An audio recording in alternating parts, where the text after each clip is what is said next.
Bien-aimé Père Céleste, nous te rendons honneur et gloire ce matin pour la grâce que tu as faite à chacun de nous, de ce qu'il puisse encore être debout devant toi. Merci, c'est parce que nous vivons encore. Et toi-même tu avais dit, puisque je vis, vous vivrez aussi. Nous venons à toi ce matin, Seigneur, avec nos âmes et nos cœurs affamés, désirant que toi seul qui avais dit, venez et écoutez. J'engraisserai l'âme du sacrificateur, et mon peuple se délectera de m'aimer succulent. Voilà pourquoi nous sommes là, et nous nous attendons à ce que tu nous parles, parce que c'est toi qui sondes le cœur et le rein. Tu sais ce qu'il y a dans le cœur d'un chacun, et ce désir profond. Et nous sommes certains que par l'écoute de ta parole, nous rentrerons satisfaits, nous rentrerons réellement rassasiés. Bénis-nous, Seigneur. Bénis chaque frère et chaque soeur qui est venu en ta présence pour recevoir tes riches instructions, afin qu'il se prépare mieux pour ton retour qui est proche et imminent. Bien-aimés frères, nous sommes venus à toi et nous nous attendons à toi. C'est toi qui peux nous transformer. C'est toi, Seigneur, qui peux seul faire de sorte que nous puissions atteindre la stature de Jésus-Christ, que nous puissions le ressembler. Et cela, tu ne le rends possible que par l'écoute de ta parole. Ainsi, accorde-nous des oreilles qui nous permettons d'écouter comme écouter les disciples. Ouvre nos cœurs, rends cela attentif à ta parole, et donne aussi à ce cœur la grâce de pouvoir recevoir toutes les instructions qui sortiront. Bénis chacun de nous, bénis-nous tous, bénis la parole que nous écouterons, accompagne les prédicateurs dans cela et accomplis ton œuvre parmi nous, parce que c'est dans le puissant précieux nom de notre Seigneur Jésus-Christ que nous t'avons ainsi prié. Bien-aimé Seigneur, puisse la gloire et l'honneur te revenir, dans le puissant et précieux nom de notre Seigneur et Sauveur Jésus-Christ, dans lequel nous t'avons ainsi prié. Amen. Amen. Nous pouvons nous asseoir. Que le Seigneur nous bénisse tous. Nous qui sommes venus ce matin pour écouter sa parole, afin de recevoir ses instructions. Bien-aimés frères et sœurs, nous venons de lire la parole dans 2 Timothée au chapitre 2. Nous avons commencé la lecture à partir du verset 14. Là, l'Écriture dit: rappelle ces choses en conjurant devant Dieu qu'on évite des disputes de mots,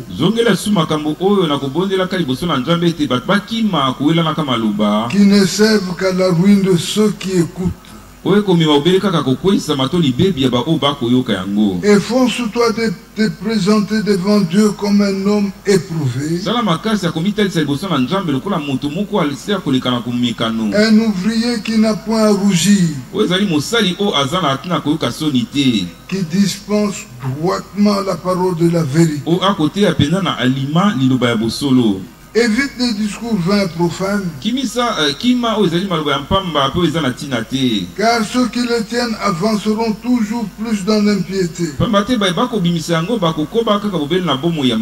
Et leur parole rongera comme la gangrène. De ces nombres sont Hyménée et Philet, qui se sont détournés de la vérité, disant que la résurrection est déjà arrivée, et qui renverse la foi de quelques-uns. Néanmoins, le solide fondement de Dieu reste debout, avec ces paroles qui lui servent de sceau. Le Seigneur connaît ceux qui lui appartiennent, et quiconque prononce le nom du Seigneur qui s'éloigne de l'iniquité. Dans une grande maison, il n'y a pas seulement des vases d'honneur et d'argent, mais il y en a aussi de bois et de terre.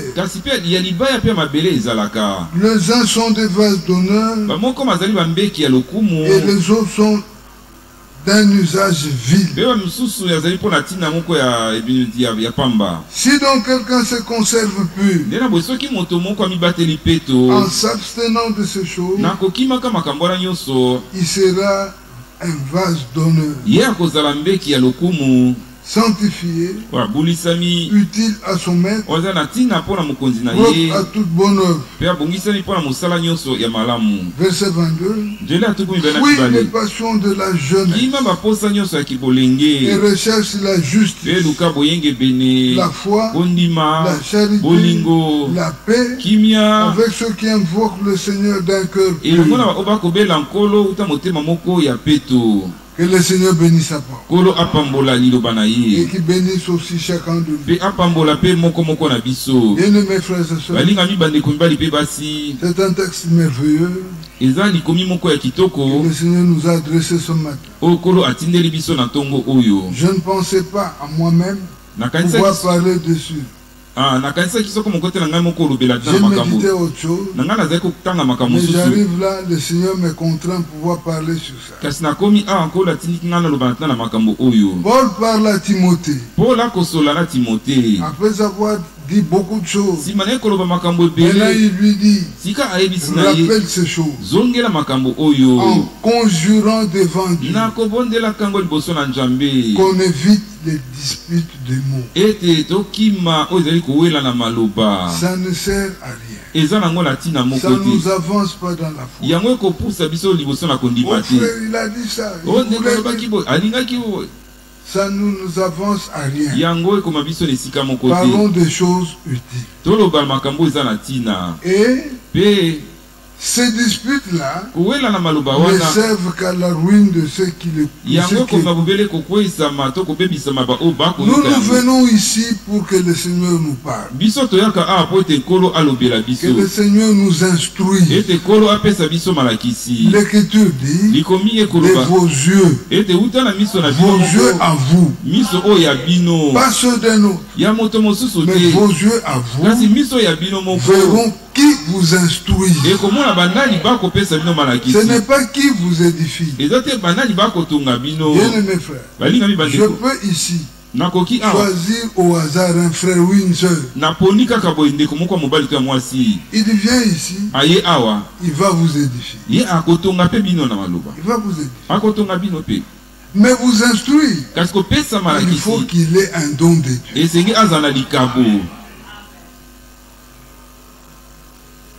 Efforce-toi de te présenter devant Dieu comme un homme éprouvé.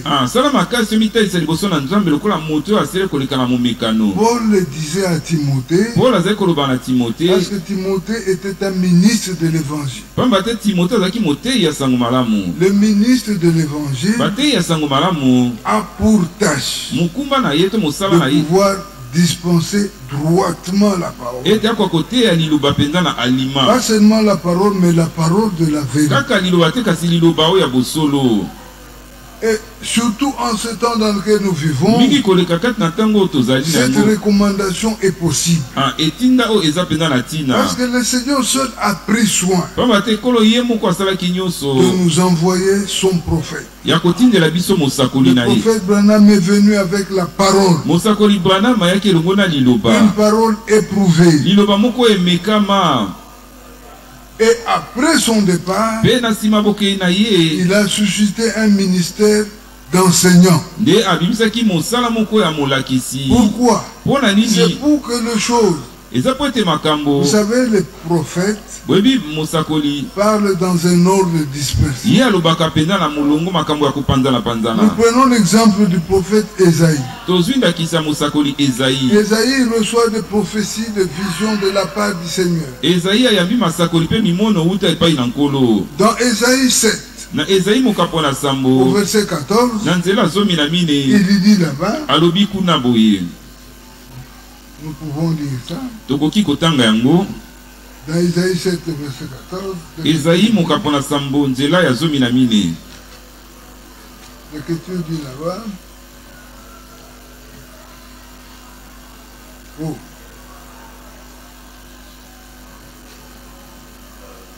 Je suis dans Isaïe 7. Au verset 14, l'Écriture dit: c'est pourquoi le Seigneur lui-même vous donnera un signe. Voici, la jeune fille deviendra enceinte. Et elle enfantera un fils. Et elle lui donnera le nom d'Emmanuel. Ça, c'est la parole de Dieu qui est venue à Isaïe. Quand le Seigneur parle à son prophète, il peut le visiter soit par une voix audible ou par une vision, et lui-même il prend soin de pouvoir donner des précisions à ce verset. Quand nous retournons à Isaïe 5, Isaïe 9, au verset 5e, l'Écriture dit: car un enfant nous est né, un fils nous est donné, et la domination reposera sur son épaule. On l'appellera admirable, conseiller, Dieu puissant, Père éternel, Prince de la paix. Quand Isaïe prophétise ainsi, le frère Branham dit c'était 712 ans avant que Christ ne naquit. Mais regardez comment il parle. Il se présente il est dans le présent. Mais il parle comme si c'était un événement qui était déjà arrivé. Il dit car un enfant nous est né.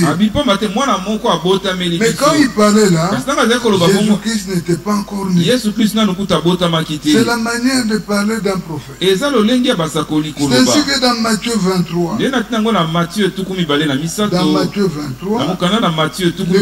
dit: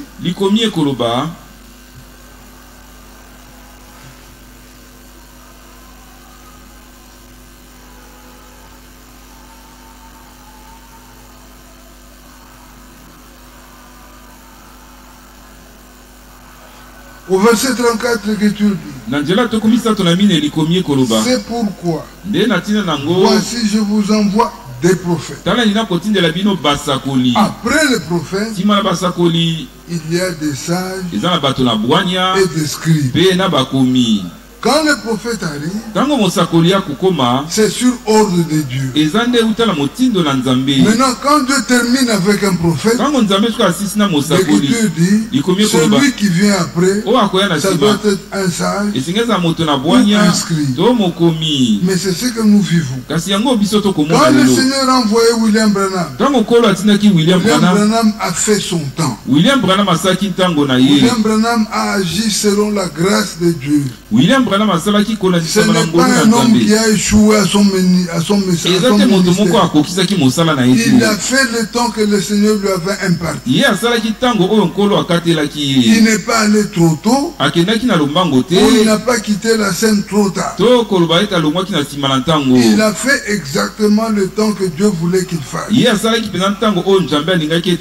n'a jamais échoué à son ministère. N'écoutez pas les fausses langues qui vous disent que si c'est un serviteur de Dieu, il ne mourrait pas de cette mort. Mais vous voulez qu'il meure comment? Connaissez-vous la mort de tous les hommes? Jean-Baptiste est mort d'une mort honteuse. Sa tête a été décapitée. Mais William Branham est mort d'une mort accidentelle. Bien aimé frère, après qu'il ait quitté la scène, le Seigneur nous a envoyé frère Franck. Le Seigneur savait pourquoi. Frère Franck est venu faire ce que Dieu voulait qu'il fasse. Tous ceux qui sont connectés à ce ministère ont reçu les instructions qu'il faut. Et ces instructions-là leur sont capitales. Alors l'Écriture dit, je vous envoie des scribes et des sages. Des sages et des scribes.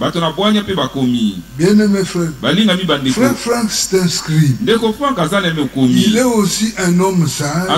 Parce que Matthieu 24, 45 dit, quel est ce serviteur prudent?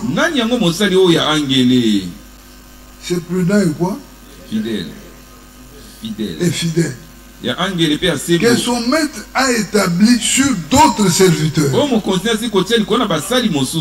Bien aimé frère, tout celui qui néglige ce ministère s'est égaré. Mais tout celui qui prend ce ministère avec respect, le Seigneur le bénit.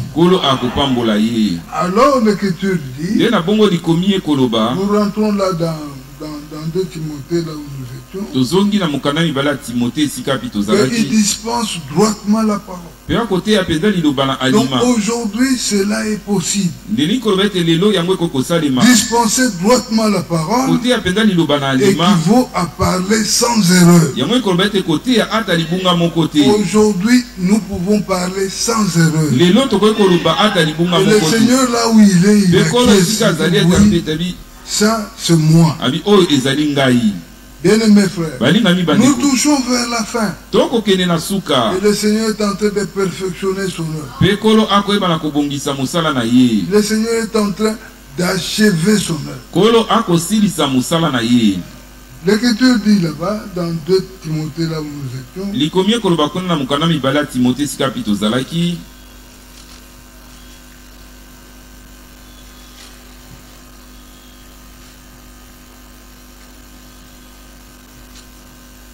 au verset 15, là où nous étions, que cet ouvrier-là n'aura point à rougir. Oui. Nous allons rougir. Pourquoi? Vous savez, un homme rougit lorsqu'il n'arrive pas à accomplir ce qu'il devrait faire. Mais nous avons la parole à profusion. Nous en avons en abondance. C'est pourquoi même nous entrons dans l'œuvre de distribuer. Ne pas donner aux autres que celui qui a de quoi à donner. Nous pouvons le faire. Parce que nous recevons cela de quelque part. Alors, nous sommes remplis. Et nous donnons ça. Mais les autres ne peuvent pas le faire. Pourquoi? Parce que leurs magasins sont en ruine. Mais nos greniers sont pleins. Ils sont remplis de provisions. Au point que nous sommes obligés de distribuer. Bien aimés frères, la distribution, c'est une œuvre que le Seigneur a prévue en ce temps.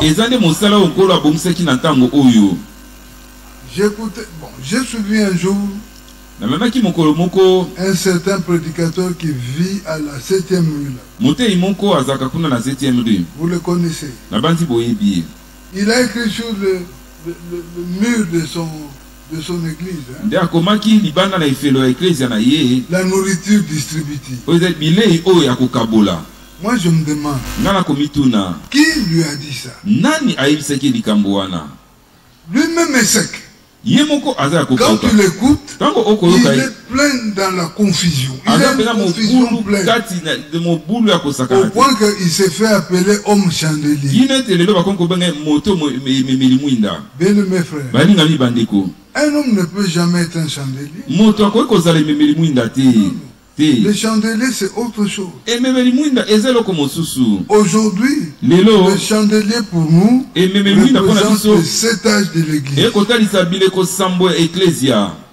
Mais comment un homme à lui seul peut être chandelier? On comprend par là qu'il est dans une grande confusion.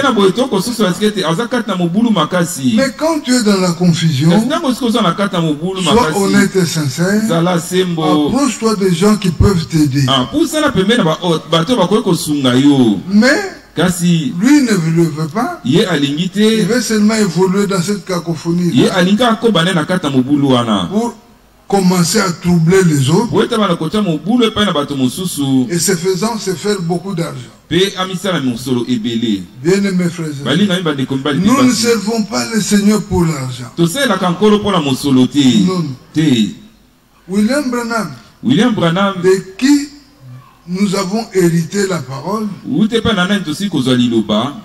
Dieu lui a dit, un jour il se plaignait en regardant ce qu'il était par rapport aux autres, tels que Tommy Osborne, Billy Graham, les Oral Roberts. Alors il se plaignait parce que lui, les autres là avaient des bureaux extraordinaire. Mais chez lui là, il n'avait qu'une vieille machine. Alors il se plaignait. Dieu lui dit à eux, il se contente de ça. Mais toi, je t'ai réservé une grande portion au ciel. C'est ce qui nous motive. Bien aimés frères, Dieu a ses canaux pour arriver à donner l'argent à ses fils. Mais nous n'oublions pas que selon Proverbe 22, et les riches et les pauvres ont été créés par Dieu. Tout le monde ne peut pas être riche. Non. Aussi nous ne disons pas que le Seigneur fait de nous pauvres. Mais Dieu fait ce qu'il veut. Déjà le début de l'église, l'apôtre Paul dit, il nous dit à nous, regardez au milieu de vous, vous n'avez que peu de nobles. Nous nous contentons de ça. L'Écriture dit, il faut avoir la foi avec contentement. Tu prends plaisir à ce que Dieu a fait de toi. Nous n'allons pas